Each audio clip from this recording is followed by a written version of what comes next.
We are heading into the kitchen to see what Chef D is cooking up this morning. Hi. Hey, Annette, how are you this morning? I'm wonderful. How are you? I'm well, thank you. So I thought today we could do focaccia. And, you know, it's a simple, easy bread that we can do that you can actually cook in the oven. You can cook in your pizza oven, wood fire pizza oven if you have it, or you can even do it on the barbecue. It's a really simple recipe. But a lot of times when we're baking is that we want to get that ball really tight of our dough. But I'm going to show you today it's going to be a whole lot different. It's going to be really, really wet dough that we're going to work with. And we're at the kitchen in Deer Ridge, so we're going to go through a whole bunch of different places. So what I have already, Annette, is I have 4 cups of all-purpose flour, and I have 4 cups of double zero flour. Now, we're going to put it into our mixer. And you have a mixing assistant there.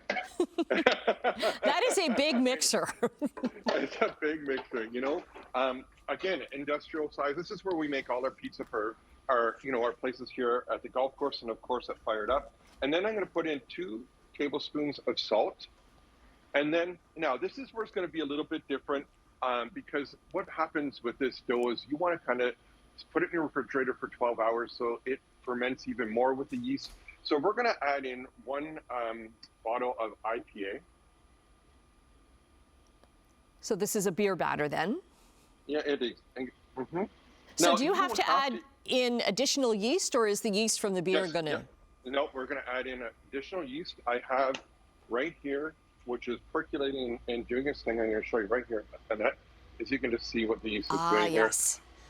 So 2 cups of water, and then I put in 2 tablespoons of sugar. You need the sugar to get the yeast activated and going, and you can just start seeing how bubbly that is. Mm-hmm. So what we're going to do is we're just going to stir in our yeast, incorporate it all. Now, the measurements that you're using, would it be, like, could you do this on a regular home mixer? 100%. So you could do it on a home mixer. You would do 2 cups of flour, 1 cup of all-purpose, 1 cup of double zero, and you'll be good to go. And that double zero, is that what's used for pizza dough a lot of times?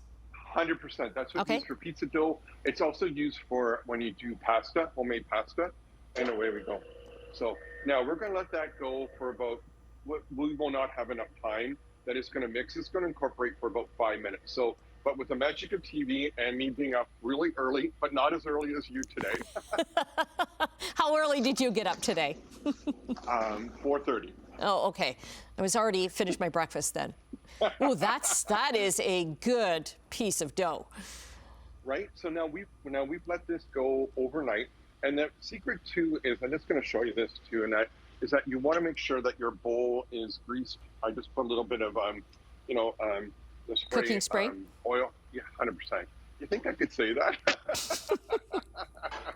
And then what I've done is I've incorporated this again, taking it another level. I've added in some of the cheese from Bothwell. So I used an aged cheddar and just mixed it into my dough here and just kind of give it that little bit. Now I put the gloves on because this is where I want to show you how sticky this dough is going to be. You can just see how sticky this is. We're going to take it out. And you want it that sticky? You want it that sticky because normally, as I started off the show, is that you have the dough and it's like a ball and it's pliable. This isn't pliable. This is, you want to kind of move it out with your fingers. Put that in like so. And then you're going to take it. Just kind of take all the bubbles out of it. And then we're going to take our gloves off.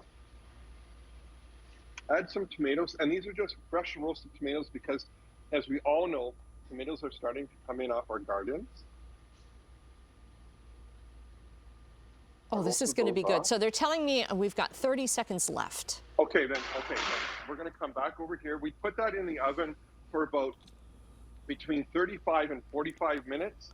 Again, when you bring it out, I just took it out of the pan just to finish it up, and you can just see how beautiful that is. Nice.